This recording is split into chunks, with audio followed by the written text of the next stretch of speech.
Hello guys, Colin here again. I'm back with this Morris Hurricane. Now before I strip it down to start work on it, I've wired up a little output jack, so we're going to hear what the guitar sounds like, if at all. Ready for this?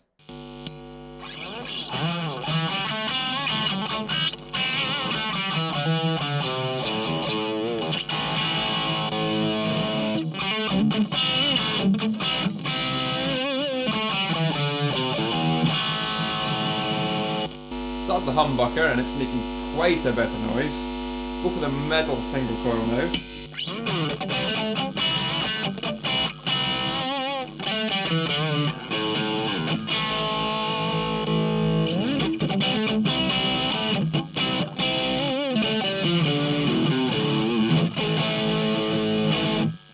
That's a little bit better, I guess. Now for the next single coil.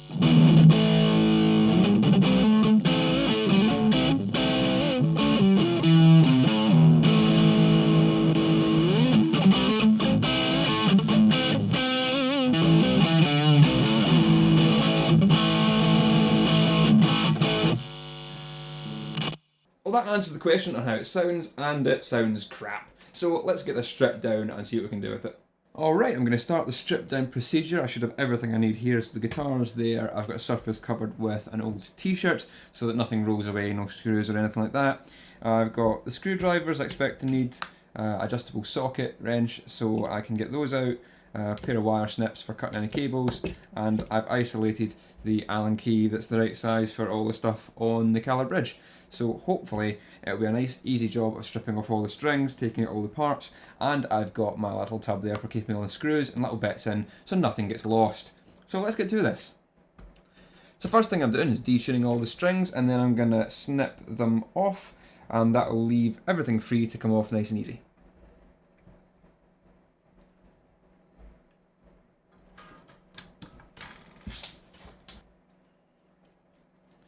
And make sure the strings are rolled up nice and safe for disposal so you don't jag anyone's fingers.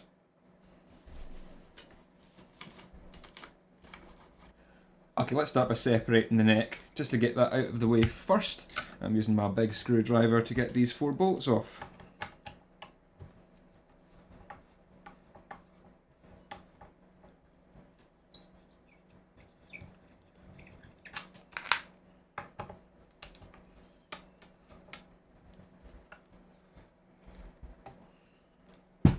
The neck socket appears to have been attacked with a chisel at some point in time. Perhaps there was too much wood there and they were trying to thin it down.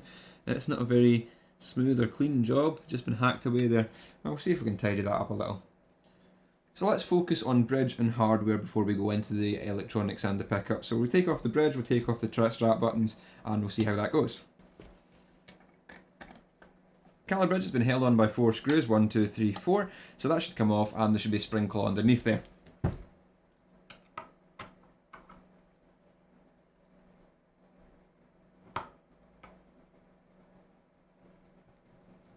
So I'll get you a little bit of a close-up on the Color bridge and how that's operating. So this is it off. On the underneath you have a couple of springs and that's attached to the block here. So the idea is the bar pulls this whole centre section and it's suspended on the springs, and the rest of the metal plate bolts to the body. So that's how the Color operates.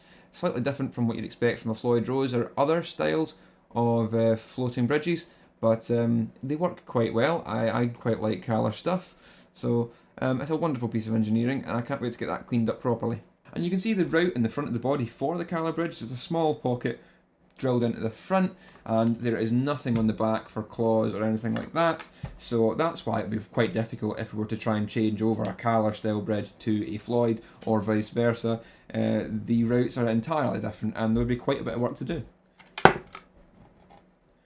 And there's a knob just falling off. Fantastic workmanship.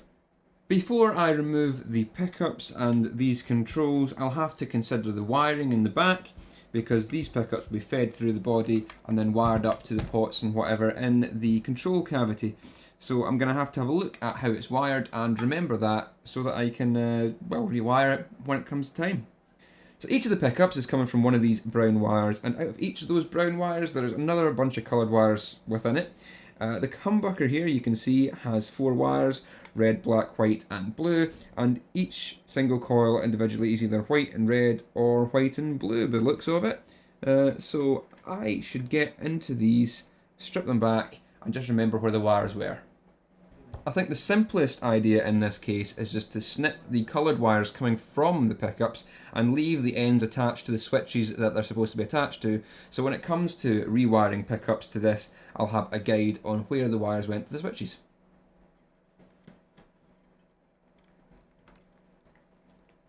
So with the wires snipped, I can just undo all these controls and then slip them out, and they'll stay reasonably wired up, and I can take the pickups out as well.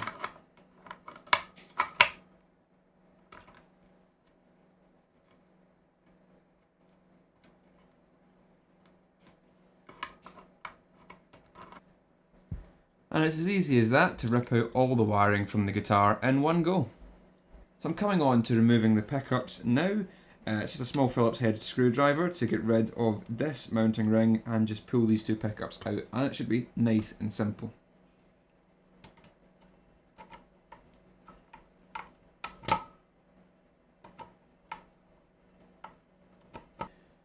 That's the humbucker out, let's go for the single coils.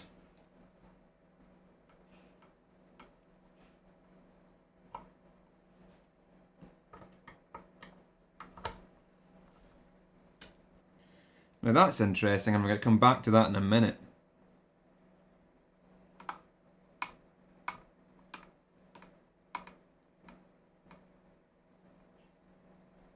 Now when I said that's interesting regarding the single coil pickups, I was referring to the fact that they have 4 wires coming out of them, not just 2 as you'd see on a standard set of single coils. Now one of these connections is due to the fact it's got a layer of copper film around about the whole pickup, and that is wired to a ground wire, and I suppose that's just there to try and eliminate some of the hum that single coils have. It's just to ground the coil. So that leaves the other 3 connections. Now usually you'd have the start and end of the coil, and that would make the 2. So what's that third one? This would imply to me that this coil is a tapped coil. So what a tapped single coil is when they're winding the pickup, they'd wind it to its, say, vintage windings, and then from that point they'd take a little line out and tag it to the board, and then they'd start winding again from that point until they got a hot single coil sound, and they'd tap that off again, which means that you can wire the pickup in 2 ways. You can either wire it for the vintage sound or for the hot sound. So if you watch the multimeter here, you'll see what I mean. I'll take the probes and put them across one of the single coil outputs, there, and you'll see we get 9.14 kiloohms. So that'll be your vintage setting.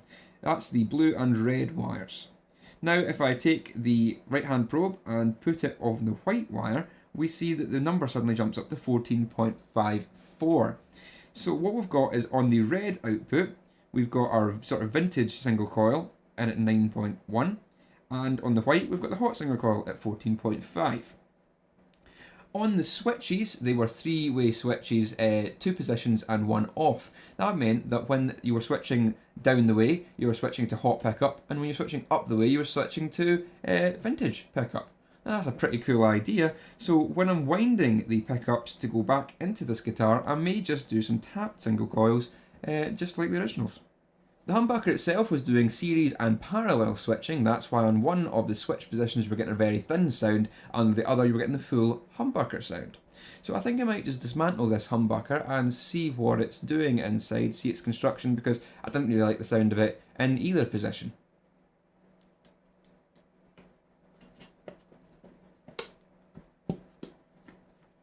Now usually there'd be 4 screws that hold the base plate on so that you can, take it off again. But in this case there isn't.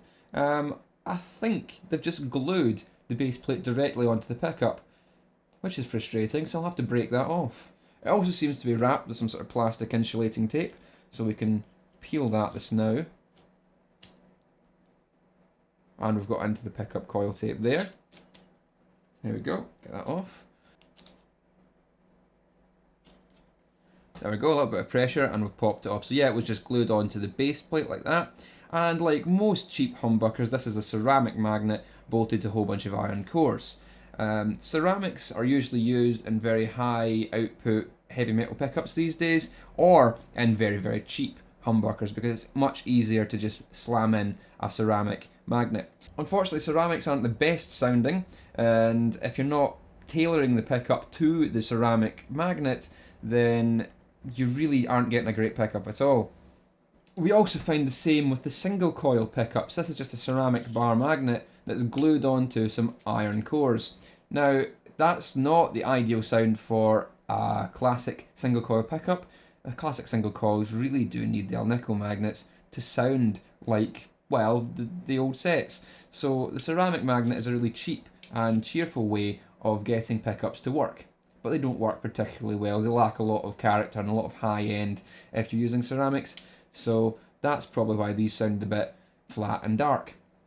I really want to get inside this middle single coil just to see where they have tapped it and see what's going on. Some of the wires are broken in this one anyway, despite it actually working in the guitar, which is strange.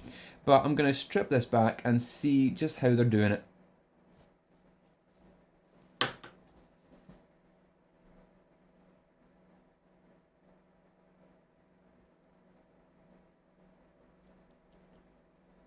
With the pickup tape removed, you can really see the packed copper wire here. They've really stuck that in hard. It's quite an oversized single coil actually in general, so they've obviously designed this so it can take a lot of windings and be a sort of hot pickup, despite not really sounding hot on the amp. I don't know whether that's maybe just age and corrosion is doing damage to this, because I can certainly see around about the top edges the colour of the copper isn't great. Looks like there's been a bit of oxidization, a little bit of moisture got in there and sort of peeled everything up. It's probably partly to do with that. And I think I'm going to pop off the top flat work just to see if I can see an actual stopping point for the first level of the coil where the new one starts. So we can see the construction here. It's the 6 iron slugs. There's some green tape round about them just to keep the wire off them, and then the wires are wound round. This was the side where it was peeling up with the water damage, and you can see here that the coils are all sort of mangled on the top end, and that's not great for the sound of the coil. There's a lot of rust and corrosion on that iron slug, but especially all those have got mangled up and pushed up a bit, so that's not so great. I guess there's maybe a bit of corrosion got into the wires here, and maybe that's why it's sounding a bit thin. But you can certainly see how thick the coils are compared to how thin the wire actually is. So that's a lot of turns on these coils.